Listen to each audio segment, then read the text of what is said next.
నమస్తే, welcome to స్వతంత్ర news. నేను సోనియా. బులెటిన్ల ముందుగా హెడ్లైన్ చూద్దాం. నేడు ఢిల్లీకి సీఎం రేవంత్, అభ్యర్థుల ఎంపికపై అధిష్టానంతో చర్చలు.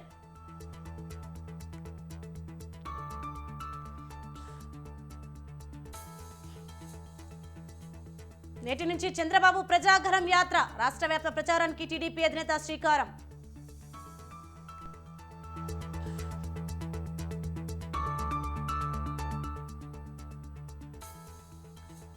మేమంతా సిద్ధం పేరుతో ప్రచారంలోకి జగన్, ఇడుపులపై నుంచి ఇచ్చాపురం వరకు యాత్ర.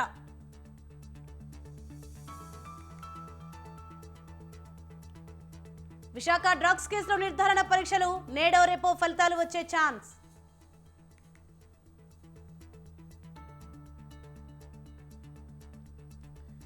నేడు రాత్రి ఉప్పల్లో ఐపీఎల్ మ్యాచ్, భారీ బందోబస్తు ఏర్పాటు చేసిన పోలీసులు.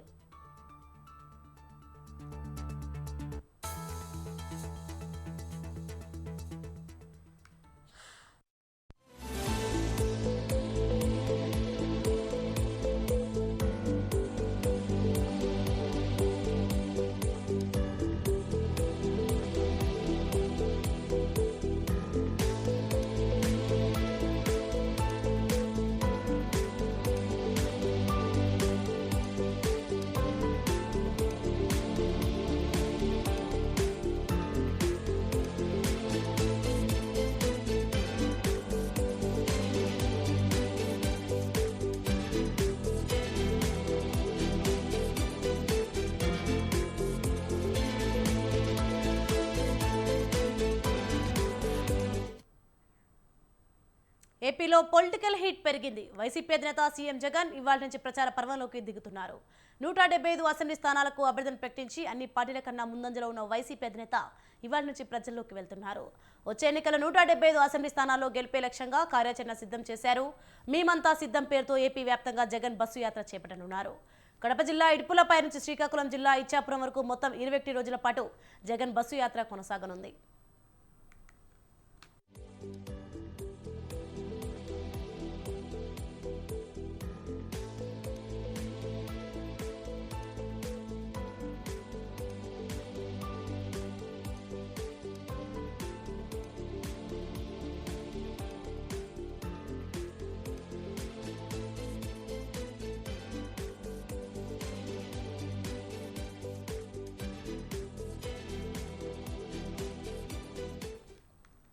మధ్యాహ్నం సీఎం జగన్ ఇడుపులపై చేరుకుంటారు. దివంగత సీఎం వైఎస్ఆర్ ఘాట్ వద్ద ప్రార్థనల అనంతరం మేమంతా సిద్ధం యాత్ర ప్రారంభమవుతుంది. సాయంత్రం ప్రొద్దుటూరులో జగన్ బహిరంగ సభ నిర్వహిస్తారు. ఉదయం స్థానిక నేతలతో సమావేశాలు, సాయంత్రం బహిరంగ సభలు నిర్వహించేలా వైసీపీ నాయకత్వం ప్లాన్ చేసింది. సిద్ధం సభలు జరిగిన 4 ఎంపీ నియోజకవర్గాలు మినహా 21 చోట్ల బస్సు యాత్ర చేపడుతున్నారు. బస్సు యాత్రలో రోజు ఉదయం ప్రజలు, మేధావులతో సీఎం సమావేశం నిర్వహిస్తారు. ప్రభుత్వ పనితీరును మరింత మెరుగుపరచుకోవడానికి సలహాలు, సూచనలను స్వీకరిస్తారు. సాయంత్రం ఆయా చోట్ల జరిగే బహిరంగ సభలకు జగన్ హాజరవుతారు.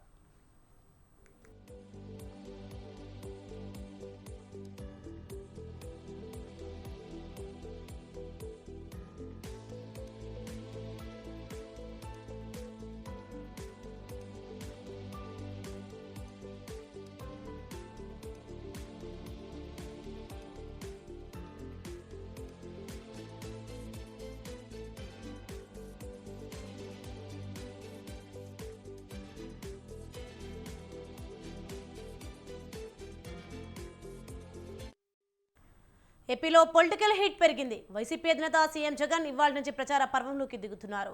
175 అసెంబ్లీ స్థానాలకు అభ్యర్థులను ప్రకటించి అన్ని పార్టీల కన్నా ముందంజలో ఉన్న వైసీపీ అధినేత ఇవాళ నుంచి ప్రజల్లోకి వెళ్తున్నారు. వచ్చే ఎన్నికల 175 అసెంబ్లీ స్థానాల్లో గెలిపే లక్ష్యంగా కార్యాచరణ సిద్ధం చేశారు. మేమంతా సిద్ధం పేరుతో ఏపీ వ్యాప్తంగా జగన్ బస్సు యాత్ర చేపట్టనున్నారు. కడప జిల్లా ఇడుపులపై నుంచి శ్రీకాకుళం జిల్లా ఇచ్చాపురం వరకు మొత్తం 21 రోజుల పాటు జగన్ బస్సు యాత్ర కొనసాగనుంది.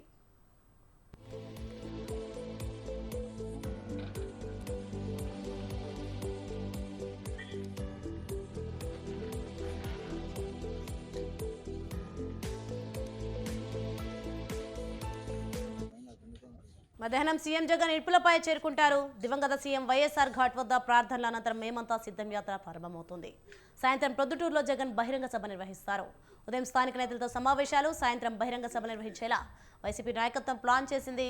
సిద్ధం సభలు జరిగిన 4 ఎంపీ నియోజకవర్గాలు మినహా 21 చోట్ల బస్సు యాత్ర చేపడుతున్నారు. బస్సు యాత్ర రోజు ఉదయం ప్రజలు మేధావులతో సీఎం సమావేశం నిర్వహిస్తారు. ప్రభుత్వ పనితీరును మరింత మెరుగుపరచుకోవడానికి సలహాలు సూచనలు స్వీకరిస్తారు. సాయంత్రం ఆయా చోట్ల జరిగే బహిరంగ సభలకు జగన్ హాజరవుతారు.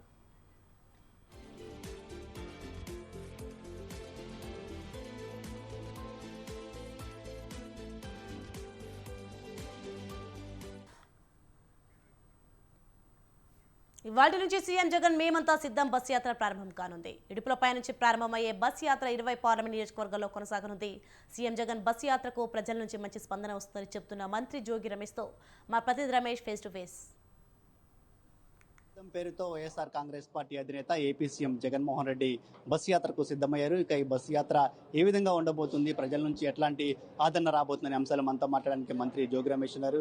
సార్ చెప్పండి, జగన్మోహన్ రెడ్డి గారు ఎన్నికల ప్రచారాన్ని ప్రారంభిస్తున్నారు. మేమంతా సిద్ధం పేరుతో బస్ యాత్ర కూడా ప్రారంభించబోతున్నారు. ఎట్లా ఉండబోతుంది ఈ బస్ యాత్ర? నవ్వుతో నభవిష్యత్ 4 సిద్ధం సభలతోనే రాష్ట్రం మొత్తం కూడా అట్టుడికిపోయింది. జగన్ అన్న బయటకు వస్తే ఏ విధంగా ఉంటుంది అనేది 4 సిద్ధం సభలతో చూపించాం. దుమ్ము దులపడమే, ఫ్యాను తిరగటమే, చంద్రబాబు నాయుడు పవన్ కళ్యాణ్ చాపా దిండు సర్దుకోవాల్సిందే. రాసి పెట్టుకోండి, 2024 తర్వాత తెలుగుదేశం పార్టీ అడ్రస్ గల్లంతు, జనసేన కనుమరుగు, ఈ 2 కూడా జరగబోతా ఉన్నాయి. ఆఖరికి చంద్రబాబు నాయుడు ఓడిపోబోతా ఉన్నాడు, పవన్ కళ్యాణ్ ఓడిపోబోతా ఉన్నాడు. వీళ్ళందరూ కూడా కలిసికట్టుగా వచ్చినా సరే జనం వీళ్ళందరినీ కూడా ముగ్గురిని కలిపి పక్కనే ఉన్న కృష్ణానదులు కలిపేస్తారు. సో మీకు ధీటుగా అటు జనసేన అధినేత పవన్ కళ్యాణ్ ఈ నెల 30 నుంచి ఆయన ఎన్నికల ప్రచారానికి సిద్ధమవుతున్నారు. అదేవిధంగా చంద్రబాబు నాయుడు కూడా ఎన్నికల ప్రచారాన్ని ప్రారంభించబోతా ఉన్నారు. ఆ 2 ప్రచారాలకి జగన్ గారి ప్రచారానికి ఏం వ్యత్యాసం ఉంటుంది? కుప్పంలో గెలవడం కోసం చంద్రబాబు నాయుడు ప్రతి ఇంటికి తిరుగుతూ ఉన్నాడు. అంటే చంద్రబాబు నాయుడు స్థాయి ఏ విధంగా దిగజారిపోయిందో ఒకసారి. పవన్ కళ్యాణ్ ప్రచారానికి వెళ్తారు. ఎక్కడికి? పిఠాపురమా? ఎక్కడ పోటీ చేసేది? పిఠాపురంలో మా గీతమ్మ దెబ్బకు తట్టుకుంటాడా? చూసుకోండి, వీళ్ళిద్దరు కూడా రాసి పెట్టుకో, ఇద్దరు కూడా గల్లంతే, అడ్రస్ అంటే ముఖ్యమంత్రి పదవి కోసం పోటీ కాదు, చంద్రబాబు నాయుడు ఎమ్మెల్యే గెలవటానికి పోటీ, పవన్ కళ్యాణ్ పిఠాపురంలో గెలవటానికి పోటీ మాత్రమే తప్ప జగన్మోహన్ రెడ్డి గారికి పోటీ కానే కాదు. ఇది రాసిపెట్టు. పిఠాపురం నియోజకవర్గంలో ఓటుకి ₹1,00,000 ఇచ్చిన జనసేన గెలుపుని ఎవరు ఆపలేరని పవన్ కళ్యాణ్ చాలా ధీమాగా కాన్ఫిడెంట్ గా చెప్తున్నారు. ₹1,00,000 ఎవడెత్తాడు? డబ్బులా కాదే, ఆల్రెడీ లక్షలు మా జగనన్న బటన్ నొక్కేసాడు, వెళ్ళిపోయింది. ఆ లక్షలు అనుకుంటున్నాడు పాపం పిచ్చోడు. జనం అభిమానంతో ఓటేస్తారు. లక్షల రూపాయలు తీసుకొని ఓటేరు.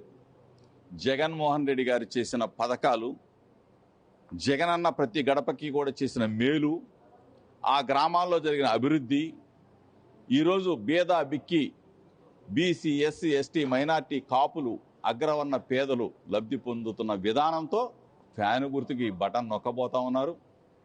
బ్రహ్మాండంగా గెలవబోతా ఉన్నాం. కుప్పంలో చంద్రబాబు నాయుడు ఓడిపోబోతా ఉన్నాడు. పిఠాపురంలో పవన్ కళ్యాణ్ దెబ్బకైపోబోతా ఉన్నాడు. అంటే కౌంట్ డౌన్ స్టార్ట్ అయింది వైసీపీకి. ఎన్నికల షెడ్యూల్ వచ్చిన తర్వాత ఆ పార్టీ ఓటమి ఖాయమని చంద్రబాబు చాలా ధీమాగా ఉన్నాడు. చంద్రబాబు నాయుడు ధీమాగా ఉంటే కుప్పంలో గడప గడప ఎందుకు తిరుగుతాడు? కుప్పంలో ఓట్లు ఎందుకు అడుక్కుంటాడు? మా లీడర్ అడుగుతాడా? పులివెందులో మా లీడర్ అడుగుతాడా? నామినేషన్ చేసి వస్తాడు అంతే. చంద్రబాబు నాయుడికి ఏమో వాగుడు ఎక్కువ, మాటలు ఎక్కువ, తడిసిపోతా ఉంది. ఇంకేం చెబుతాం? ఈ బస్ యాత్ర ద్వారా ఏం కన్వే చేస్తారు ప్రజలకి? ఇది ఎలక్షన్ ప్రచారం కదా, ఏం చెప్తారు జగన్ గారు? జనం అంటే సిద్ధంగానే ఉన్నారు. జనం జగనన్న కోసం వేచి చూస్తూ ఉన్నారు. జగనన్న మా దగ్గర రావాలా, మాతో మాట్లాడాలా. సిద్ధం సభలు చూసాం కదా, ఒక్కొక్క సిద్ధం సభకి 10 లక్షల మంది, 15 లక్షల మంది, అట్లానే పార్లమెంటరీ వారీగా జరుగుతూ ఉన్నాయి. అదేవిధంగా అసెంబ్లీ వారి బ్రహ్మాండంగా జగనన్న బయటకు వస్తే జనం ఏ విధంగా కేరింతలతో ముందుకు వస్తారో బస్సు యాత్ర కానీ బ్రహ్మాండంగా అంగరంగ వైభవంగా జరగబోతా ఉంది. భారీ మెజార్టీతో, చెప్పలేనంత భారీ మెజార్టీతో గెలవబోతా ఉన్నాం. ఇది మొత్తంగా బస్ యాత్ర పూర్తి స్థాయిలో సక్సెస్ అవుతుంది. బ్రహ్మాండమైనటువంటి స్పందన కూడా బస్ యాత్రకు వస్తుందని మంత్రి జోగి రమేష్ చెప్తూ ఉన్నారు. కుప్పంలో చంద్రబాబు, అదేవిధంగా పిఠాపురంలో పవన్ కళ్యాణ్ ఓటమి ఖాయమని కూడా చెప్తూ ఉన్నారు. కెమెరా పర్సన్ రాజ్ కుమార్తో రమేష్, స్వతంత్ర టీవీ, అమరావతి నుంచి. సార్వత్రిక ఎన్నికల షెడ్యూల్ విడుదల కావడంతో రాష్ట్రంలో రాజకీయ వాతావరణం క్రమంగా వేడెక్కుతోంది. ప్రధాన రాజకీయ పార్టీలు వైసీపీ, తెలుగుదేశం, జనసేన, బీజేపీ ప్రచార రంగంలో దూసుకుపోతున్నాయి. ఆయా పార్టీల అధ్యక్షులు సుడిగాలి పర్యటనలకు సిద్ధమయ్యారు. ముఖ్యంగా సీఎం జగన్, టీడీపీ అధినేత చంద్రబాబు బుధవారం రాష్ట్ర వ్యాప్త ప్రచారానికి శ్రీకారం చుడుతున్నారు.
ఇవాళ ఢిల్లీ వేదికగా కాంగ్రెస్ కేంద్ర ఎన్నికల కమిటీ భేటీ కానుంది. తెలంగాణ సహా దేశవ్యాప్తంగా పెండింగ్లో ఉన్న పార్లమెంట్ స్థానాల్లో పోటీ చేసే అభ్యర్థులను ఖరారు చేసేందుకు కాంగ్రెస్ నేతలు సమావేశమవుతున్నారు. ఏఐసీసీ కార్యాలయంలో అధ్యక్షుడు ఖర్గే నేతృత్వంలో జరిగే ఈ సమావేశంలో అగ్రనేతలు సోనియా, రాహుల్ గాంధీ పాల్గొంటారు. టీపీసీసీ అధ్యక్షుడు CM Revanth Reddy, deputy CM Bhatti, మంత్రి ఉత్తమ్ కుమార్ రెడ్డి హాజరు కానున్నారు. తొలి జాబితాలో 4, మళ్లీ జాబితాలో 5 అభ్యర్థులను కాంగ్రెస్ ప్రకటించింది. 1-2 మినహా అన్నిటికీ మిగిలిన అభ్యర్థుల పేర్లను సీఈసీ భేటీలో తేల్చే అవకాశం ఉంది. ఇవాళ లేదా రేపు తుది జాబితాను ప్రకటించే అవకాశం ఉంది.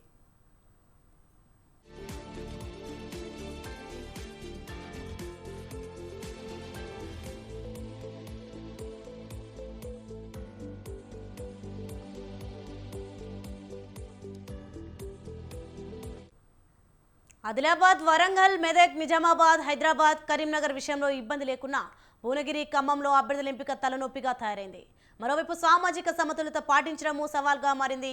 బీఆర్ఎస్ 6 సీట్లను బీసీలకు ఇవ్వగా కాంగ్రెస్ ఇప్పటివరకు ప్రకటించిన వాటిలో 2 మాత్రమే కేటాయించింది. దీంతో బీసీలకు ప్రాధాన్యం ఇవ్వాలన్న అంశంపై చర్చ జరుగుతోంది.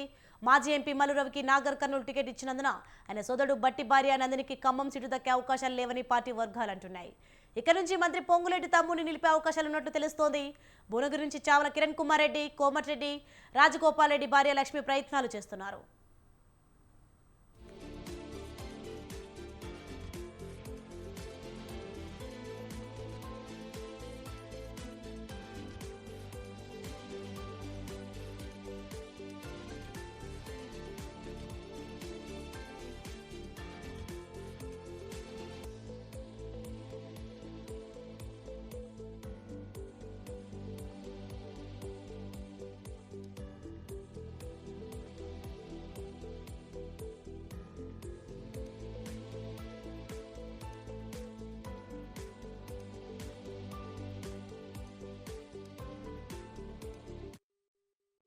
మూడు ఎస్సీ రిజర్వ్ స్థానాలకు గాను పెద్దపల్లి, నగర కర్నూలులో మాలవర్గం నాయకులకు టికెట్లు ఇచ్చారు.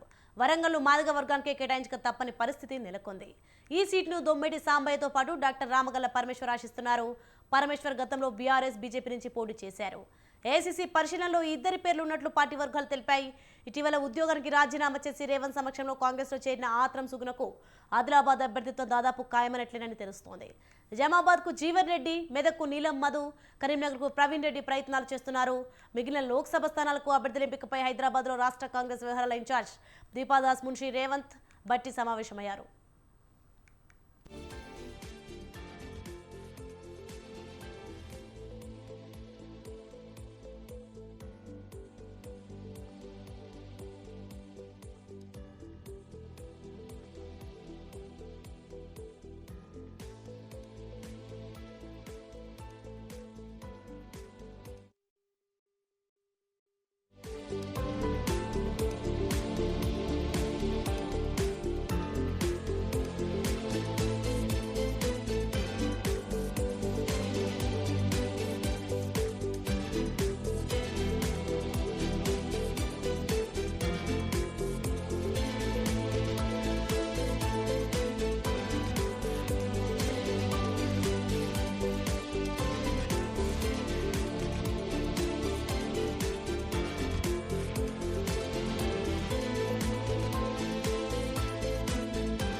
అన్ని పార్లమెంట్ స్థానాలకు అభ్యర్థులను ప్రకటించిన బీఆర్ఎస్ అధినేత కేసీఆర్ ప్రజల్లోకి వెళ్లేందుకు సిద్ధమవుతున్నారు. వచ్చే ఎన్నికల్లో అత్యధిక సీట్లు గెలిపే లక్ష్యంగా కార్యాచరణ రూపొందిస్తున్నారు. రైతులకు అండగా అకాల వర్షాలకు నష్టపోయిన పంటలను పరిశీలించనున్నారు. ఉమ్మడి నల్లగొండ జిల్లాలో జరిగిన పంట నష్టాన్ని పరిశీలించేందుకు క్షేత్రస్థాయిలో పర్యటించనున్నారు. సాగునీరు అందక భూగర్భ జలవనరులు కూడా అడుగంటిన పరిస్థితిలో రైతులతో ప్రత్యక్షంగా భేటీ కావాలని కేసీఆర్ భావిస్తున్నారు. క్షేత్రస్థాయి పర్యటనలో భాగంగా భువనగిరి, ఆలేరు నియోజకవర్గాల్లో పంట పొలాలను పరిశీలించి రైతులతో భేటీ అవుతారు. ఏప్రిల్ మొదటి వారంలో కేసీఆర్ పర్యటన ఉంటుందని మాజీ మంత్రి జగదీష్ రెడ్డి చెప్పారు. అత్యధికంగా బోర్లు వేసి నష్టపోయిన ముషంపల్లి నుంచి ఈ పర్యటన ప్రారంభమయ్యేలా కేసీఆర్ పర్యటన షెడ్యూల్ ఉండే అవకాశం ఉంది. కేసీఆర్ పర్యటన షెడ్యూల్తో పాటు రూట్ మ్యాప్ ఖరారు చేసే బాధ్యతను జగదీష్ రెడ్డికి అప్పగించారు.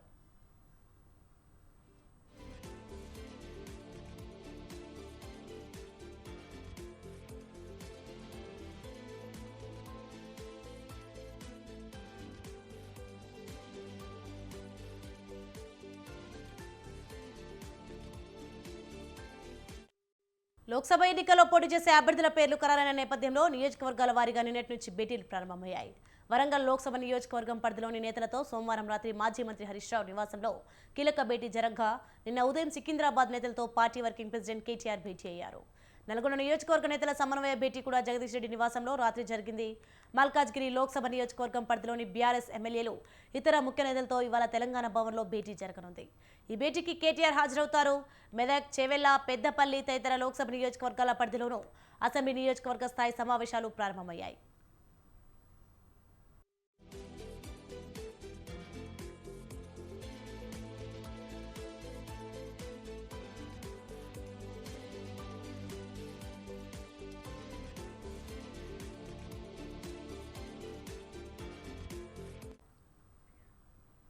ఇటీవలే కాంగ్రెస్ లో చిన్న దానం నాగేందర్ పై బీఆర్ఎస్ వర్కింగ్ ప్రెసిడెంట్ కేటీఆర్ ఆగ్రహం వ్యక్తం చేశారు. పదవుల కోసమే పార్టీ మారారని, వచ్చే ఎన్నికల్లో ప్రజలే బుద్ధి చెప్తారని అన్నారు. కేటీఆర్ వ్యాఖ్యలకు దానం నాగేందర్ కౌంటర్ ఇచ్చారు. తానెవరికి పోటీ కానని, తనకు తానే పోటీ అని చెప్పారు. రానున్న పార్లమెంట్ ఎన్నికల్లో విజయం సాధిస్తానని ధీమా వ్యక్తం చేశారు. 3 నెలల్లో ముఖ్యమంత్రి 3,500 కోట్లు సంపాదించి ఢిల్లీకి పంపిస్తే గడిచిన 10 సంవత్సరాలలో బీఆర్ఎస్ ప్రభుత్వం ఎన్ని కోట్లు పంపించారని ప్రశ్నించారు.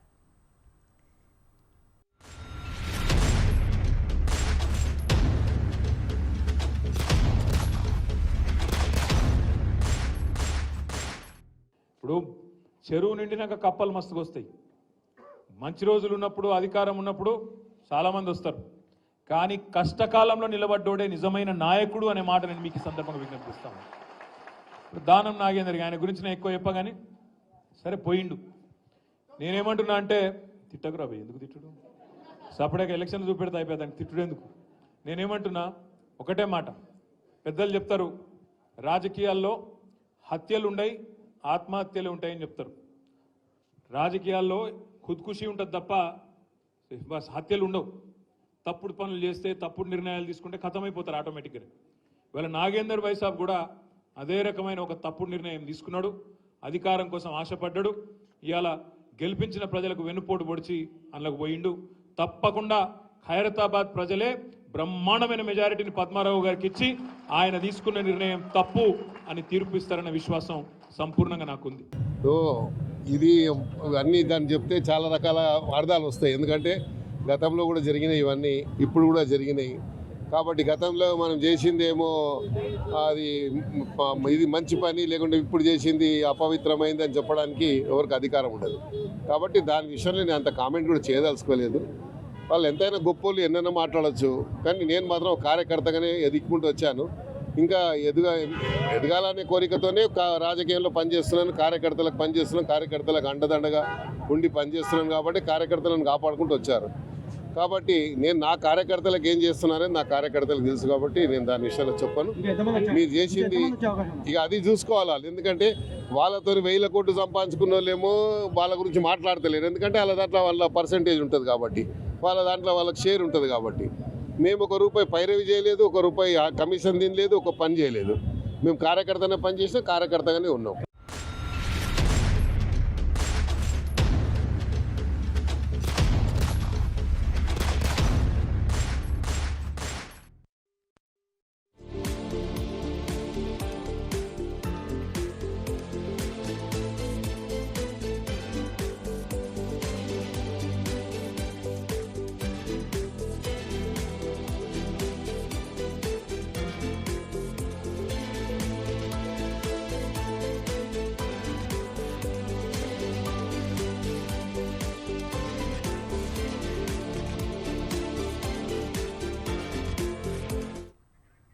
బ్రేకింగ్ న్యూస్ చూస్తున్నాం మనం. తెలంగాణలో ఫోన్ ట్యాపింగ్ వ్యవహారం ప్రకంపనలు సృష్టిస్తోంది. తవ్వే కొద్ది షాకింగ్ విషయాలు బయటకు వస్తున్నాయి. నేడు ఫోన్ ట్యాపింగ్ కేసులో నిందితుల కస్టడీ పిటిషన్పై విచారణ జరగనుంది. అడిషనల్ ఎస్పీలు భుజంగరావు, తిరుపతన్న, ప్రణీత్రావును కస్టడీకి కోరుతూ నంపల్లి కోర్టులో పిటిషన్ దాఖలు చేశారు. కౌంటర్ దాఖలు చేసేందుకు నిందితుల తరపున లాయర్లు సమయం కోరారు. ఇవాళ కౌంటర్ దాఖలు చేయనున్నారు. రైట్, ఇదే అంశంపై మరింత సమాచారం మా ప్రతినిధి ఉషా ఫోన్లలో అందిస్తారు. ఉషా, చెప్పండి, తెలంగాణలో ఫోన్ ట్యాపింగ్ వ్యవహారం ప్రకంపనలు సృష్టిస్తోంది, దీనిపైన అప్డేట్స్ ఏంటి?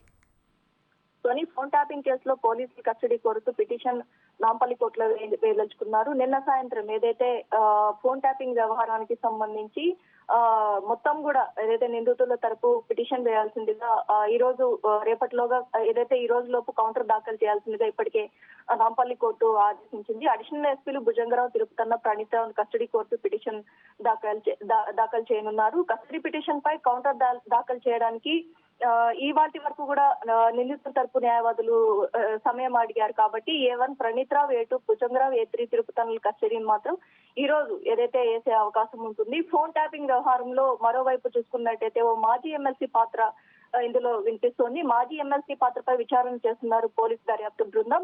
ఇజ్రాయెల్లో అధునాతన పరికరాలు కొన్ని హైదరాబాద్ కు రప్పించి మాజీ ఎమ్మెల్సీ కీలక పాత్ర వహించారు. మొత్తం తన పలుకుబడిని ఉపయోగించి రవిపాల్తో ఫోన్ ట్యాపింగ్ డివైస్ లను తెప్పించినట్లు గుర్తించారు పోలీసులు.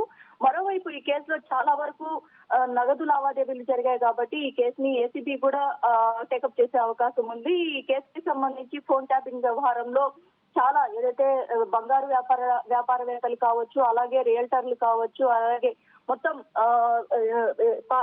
బిజినెస్ పీపుల్ దగ్గర నుంచి ప్రతి ఒక్కరిని కూడా బీఆర్ఎస్ కి ఫండింగ్ రూపంలో ఇవ్వాల్సిందిగా కూడా బ్లాక్ మెయిల్స్ చేశారు. కాబట్టి ఈ కేసుకి సంబంధించి ఏసీబీ కూడా ఇన్వాల్వ్ అయ్యే ఛాన్సెస్ కూడా ఉన్నాయి. దీనికి సంబంధించి పూర్తి స్థాయిలో ఇప్పటికే నగదు లావాదేవీలు ఏ రేంజ్ లో జరిగాయి, అలాగే నగదు లావాదేవీలకు సంబంధించి ఎంతమంది పాత్ర ఉంది, ఈ కేసులో తవ్వే కొద్దీ ఒక్కొక్క వ్యక్తి వెలుగులోకి వస్తున్నారు. కాబట్టి ఎమ్మెల్సీ తర్వాత ఇంకెవరు ఇందులో బయటపడే అవకాశం ఉంటుంది. బడా రాజకీయ నేతలు చాలా మంది కూడా ఇందులో ఇన్వాల్వ్ అయినట్టు కూడా తెలుస్తుంది. ప్రతి ఒక్క చోట నిన్న మహబూబ్ నగర్ ఎన్ఎం శ్రీనివాస్ రెడ్డి ఇచ్చినటువంటి ఇన్ఫర్మేషన్ లో కూడా చాలా వరకు ఏదైతే గతంలో తమని ఎక్కడా కూడా కథలు లేకుండా ఉక్కిరిబిక్కిరి చేశాయి ఈ ఫోన్ ట్యాపింగ్ వ్యవహారాలు, ఎవరు కూడా ప్రత్యర్థి అనేది లేకుండా చేయాలన్న కోణంలోనే ఇలాంటి సాహసాన్ని ఒడిగట్టారు. కఠిన చర్యలు తీసుకోవాలి, అందుకే డీజీపీకి కంప్లైంట్ చేశామన్న కోణంలో నిన్న ఎన్ఎం శ్రీనివాస్ రెడ్డి కూడా ఫిర్యాదు చేయడం జరిగింది. ఓవరాల్ గా ఈ కేసులో ఇప్పటికే నిందితులు తరపు పిటిషన్ వేయడానికి అయితే నాంపల్లి కోర్టులో న్యాయవాదులు అయితే రెడీగా ఉన్నారు. మరోవైపు కస్టడీ కోర్టు పంజాగుట్ట పోలీసులు అయితే నాంపల్లి కోర్టులో పిటిషన్ దాఖలు చేయనున్నారు. ఈ రోజు మాత్రం ఈ కేసుకి సంబంధించి కస్టడీకి సంబంధించి నాంపల్లి కోర్టు ఎలాంటి తీర్పునిస్తుంది అనేది మాత్రం సర్వత్రా ఉత్కంఠగా ఉంది. వీళ్ళని కస్టడీలోకి తీసుకుంటే మరింత సమాచారం లోతైన దర్యాప్తు చేసేందుకు వీలుంటుంది కాబట్టి ఇప్పటికే అస్కాండింగ్ లో ఉన్నటువంటి నిందితుల దగ్గర నుంచి కూడా నిందితుల్ని కూడా విచారించడానికి రంగం సిద్ధం చేసుకుంటున్నారు పోలీసులు. సోని ఇన్ఫర్మేషన్ ఉషా.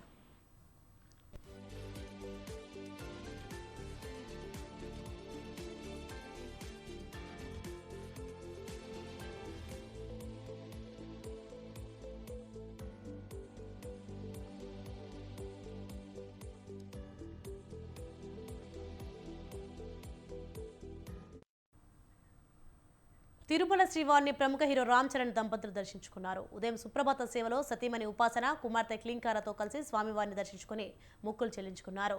దర్శనానంతరం రంగనాయకుల మండపంలో వేద పండితులు వేదాశీర్వచనం అందించగా ఆలయ అధికారులు శ్రీవారి తీర్థ ప్రసాదాలు అందజేశారు.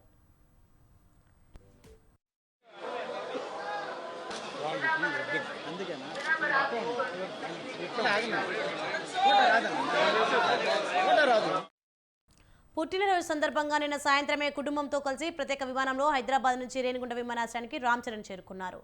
అక్కడి నుంచి తిరుమల వెళ్లారు. చరణ్ నేడు 39వ పుట్టినరోజు జరుపుకుంటున్నారు. ఈ సందర్భంగా ఆయన వెంకన్న సేవలో పాల్గొన్నారు. దీనికి సంబంధించిన ఫోటోలు, వీడియోలు సోషల్ మీడియాలో వైరల్ అవుతున్నాయి. కూతురు క్లీంకారా జన్మించిన తర్వాత మొదటిసారి రామ్ చరణ్ శ్రీవారిని దర్శించుకున్నారు.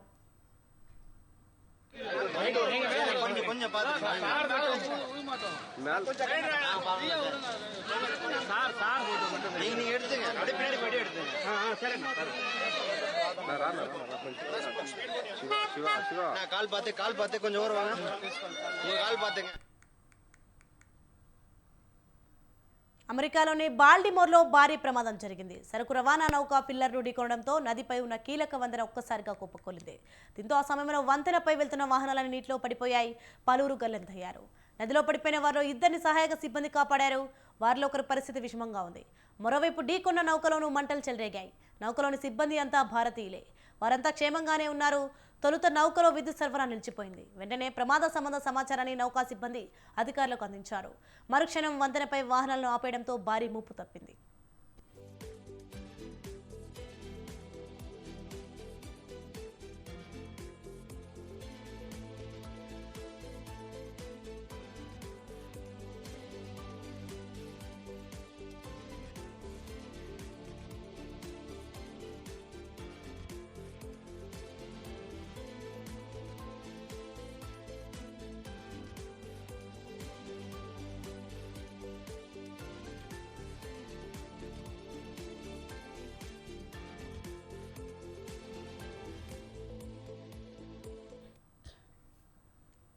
ఐపీఎల్ సందడి హైదరాబాద్కు చేరుకుంది. Sunrisers home ground Hyderabad Uppal స్టేడియంలో ఇవాళ Mumbai Indians, Sunrisers of Hyderabad తలపడతాయి.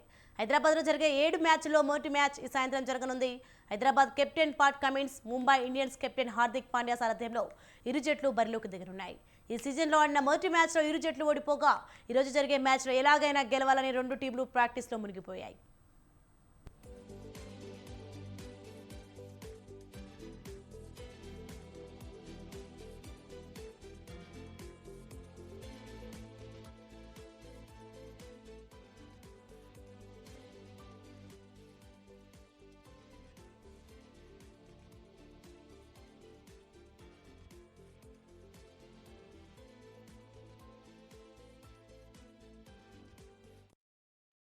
సాయంత్రం నుంచి హైదరాబాద్లో మొదలయ్యే ఐపీఎల్ మ్యాచ్లకు అన్ని ఏర్పాట్లు చేశామని రాచకొండ సిపి తరుణ్ జోషి అన్నారు. స్టేడియం భద్రతలో భాగంగా 2800 పోలీసులు ఆన్ డ్యూటీలో ఉంటారని, సీసీ కెమెరాల ద్వారా పరిస్థితిని పర్యవేక్షిస్తామని సిపి తెలిపారు. ఇక స్టేడియం లోపలికి వచ్చే ప్రేక్షకులకు బ్లూటూత్ అనుమతిస్తామని, laptop, banners, water bottles, cameras, helmets, binocular అనుమతించమని సిపి తెలియజేశారు. పార్కింగ్ కోసం అన్ని ఏర్పాట్లు పూర్తి చేశామని, మ్యాచ్ సందర్భంగా ఆర్టీసీ, మెట్రో రైల్ స్పెషల్ సర్వీసులు ఉంటాయని ఆయన అన్నారు.